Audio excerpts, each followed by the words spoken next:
Timaka, Papua, an armed Papuan group has occupied 2 villages near the massive Grasberg copper gold mine as tensions escalate in the restive Indonesian province. Police said armed criminal groups were terrorizing the area used by the mine, which is majority owned by U.S. mining giant Freeport-McMoRan. Papuan Police Chief Boy Rafli said the armed group was blockading the villages Batai and Kimberley in Tembagapura, which have a combined population of 1,300, raising fears they would run out of food. Several hundred additional police and military officers have been deployed to the area, prompting fears of further violence.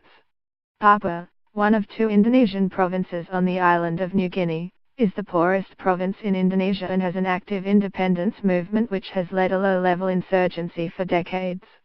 Indonesian President Joko Widodo has made serious efforts to improve Papua's economic development, including building roads and increasing access to education, but outbreaks of separatist violence have continued to flare. Inspector General Boy said police had tried to open communications with the armed groups and try a persuasive approach, but its main focus was to provide protection to the people in the 2 villages. Of course, the officers have to be brave in facing an armed group. Because it's either we die or they die. Mr. Boy estimated the armed group had less than 100 members, 25 with firearms and the rest with traditional weapons.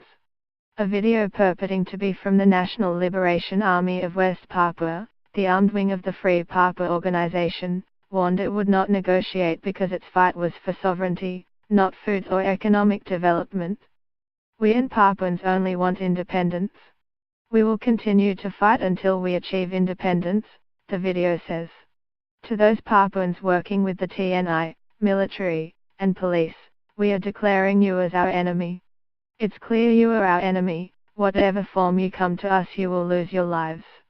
The National Liberation Army of West Papua also told Indonesian authorities to stop referring to it as an armed criminal group, saying it had existed since before Papua was incorporated into Indonesia after a widely discredited UN-backed referendum in 1969.